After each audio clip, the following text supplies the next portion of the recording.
So if you missed it, there's currently a lot of drama and controversy going around about the box of fun for Fundays, as well as the online drop, as well as some issues with SDCC orders. So let's check it out.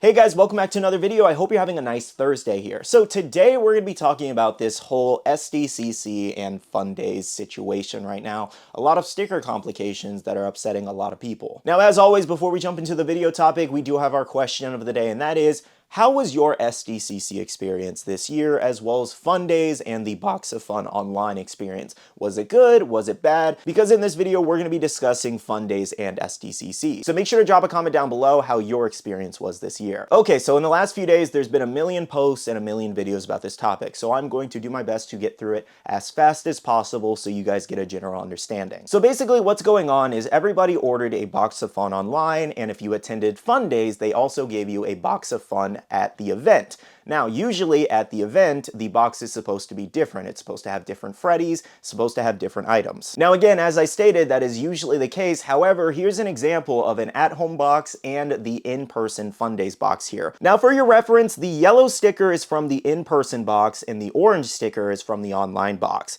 Now, as you can see, these seem to be the same exact Funko Pop. It is the Captain America from Infinity War. So, for everybody wondering, maybe he just doesn't have a shield on the back or anything like that, I believe that's already been debunked like a million times. So it does look to be the exact same pop here. Now, as you can see with the stickers, the in-person one says LE250, and the online box says LE2000. So does that mean this Captain America is supposed to be LE2250 pieces and they messed up? Who really knows how many of these are actually out there? So as you can see, that is where the outrage is coming from, because a lot of people were making trades, a lot of people were selling them at the event, though granted, that's not Funko's problem if somebody is going to purchase that LE cap for $1,000 or trade one of their rare pops for it. I'm just mentioning that this is stuff that took place at the event. So those people who spent all that money or traded a high value pop basically kind of got screwed in that sense. Now here's a couple other examples of some pops that it's happened to, like we have the Freddy Funko as Hopper, LE250 pieces, and then you do have the in-person box of 2,500 pieces. Same thing with Freddy Funko as Megatron, LE500 pieces at the event, but the online box also had a metallic one at LE2000 pieces. And one more example, this one was very weird. We actually had Freddy Funko as Merlin. There's two variations, one Diamond Collection and one regular. What's interesting though is you see the Diamond Collection one, the in-person one says 500 pieces, and the online box says 500 pieces as well. So does that mean this is 1,000 pieces, you know? So as you can see, very, very confusing here, and we don't know exactly what happened with this. Now that's pretty much what's going on with this situation at the moment, is that some of the pops that were at the event with low sticker counts showed up in the online box, and they do have higher sticker counts. And it begs the big question, how many of these were actually produced? And that's what's making a lot of people upset right now. And this is something that is perfectly okay to be upset about, and maybe you should be upset about, because we don't know how many other pieces that this has affected in the past. All those LE4000 pop and bag combos, were there actually 4,000, or did they make 5 or 6,000? Or any of the other 1,000 piece or 2,000 piece pops Funko has made in the past, were there more than they actually stated? If you need a little bit of a further explanation as to why people are upset, this is basically a trust issue between the consumer or collector or fan, whatever you want to label yourself as, to Funko as a company. We need to be able to trust that they're only making 250 pieces of this pop that they are giving away or selling to us. Okay, so a few more things I wanted to highlight before we move on to our SDCC topic here. So Funko actually did put out an update for once. And that actually shocked a lot of people, myself included. Usually they do not talk about this stuff or make a public post talking about things like this.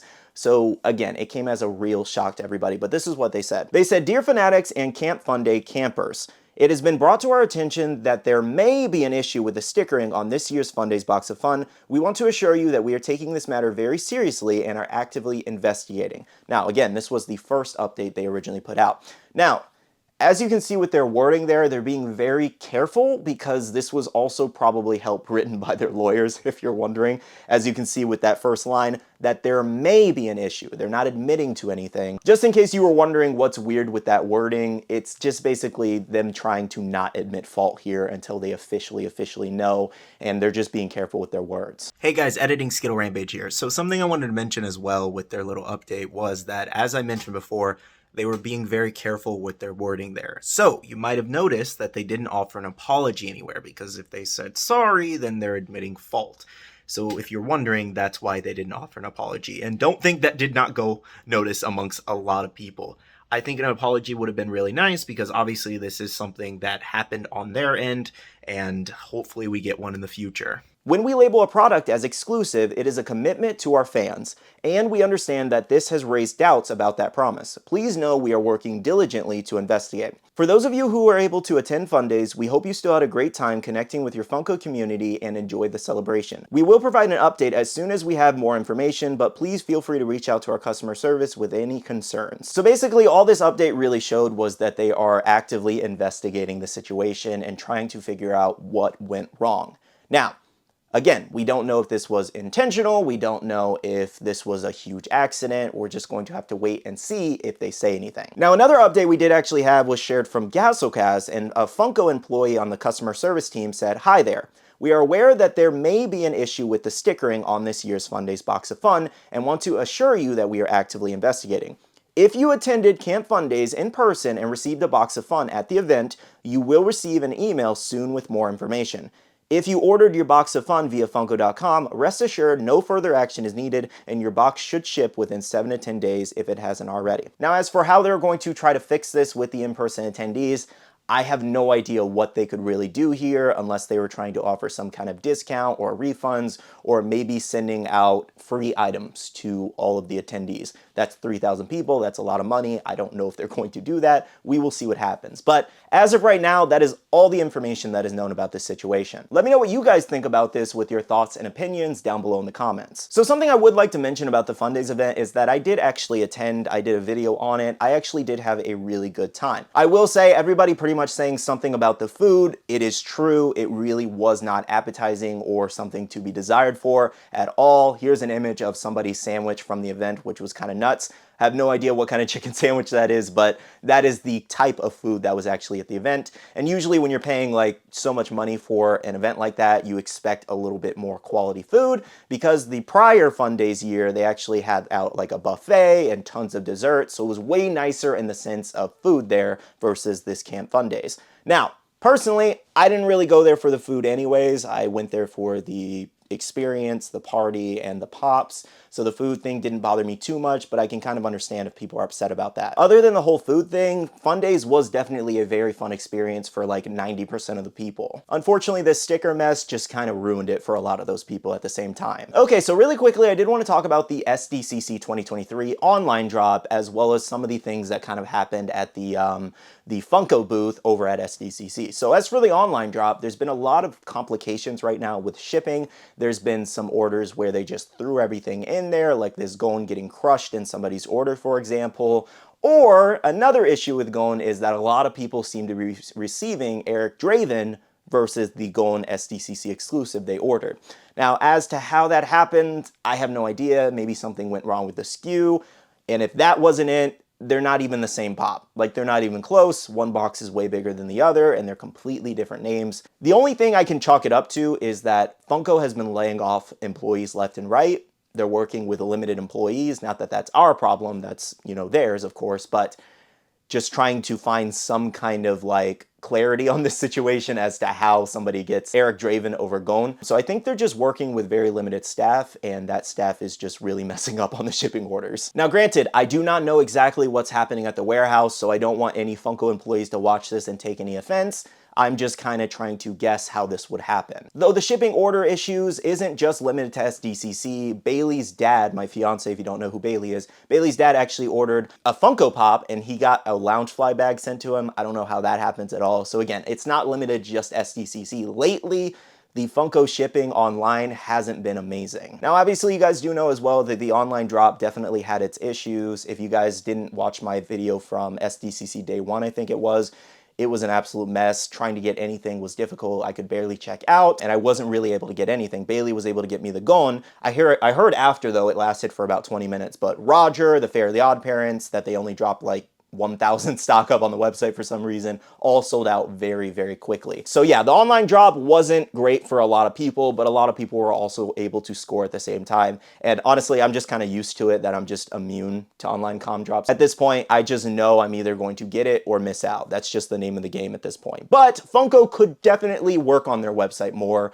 Then again, we've been asking for that for a few years now. Now, as far as the SDCC in-person booth, now, it kind of depends on who you ask for that experience. Like me, this year was better than last year, because last year they were like barely letting anybody kind of like look around without being shuffled along by like cattle, might I add, by security getting yelled at. There was some yelling this year, but it was nowhere near as much as last year. The problem with the booth here was Funkoville was really cool to look at, visually pleasing, but the problem with it is even though they made the booth bigger, you still ran into a lot of issues where it was very overcrowded. Now, I think there's plenty of things they could have implemented to kind of fix that overcrowding issue, like maybe limiting how many people are in there at a time. You have your lines, and then you have your general public walking through, taking pictures, yada, yada, yada. But other than that, it was a pretty cool booth. I just think a lot of people had issues with trying to look around without getting yelled at by security and all that. But that's something that happens just about every year. Now, some other stories I did hear was like this, for example, the standby line was an absolute nightmare. Some people got in, some people got yelled at, some people got kicked out.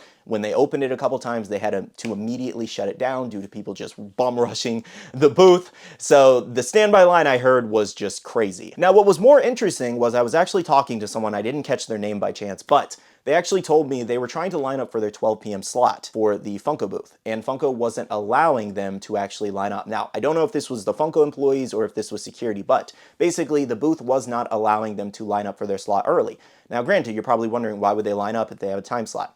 Everything sold out really quickly. A lot of the stock for the whole day was selling out in the first time slot. So that's why people were trying to line up early to be able to get something. Usually they kind of allocate it for the full day, but I just heard things were selling out left and right in the early time slots. But back to my point, this guy couldn't line up for his 12 p.m. time slot early, but the standby line was able to stand over there and line up for the standby line that was hours later.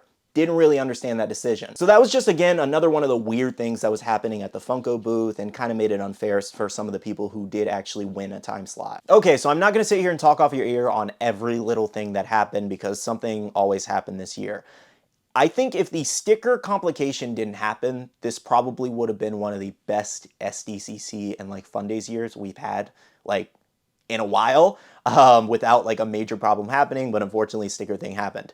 With the Fundays boxes, I think there were some of the best Freddies that happened. Like, I'm super excited for the number 5 and the bloody one. I think that's awesome. Stone Cold Steve Austin, Genji.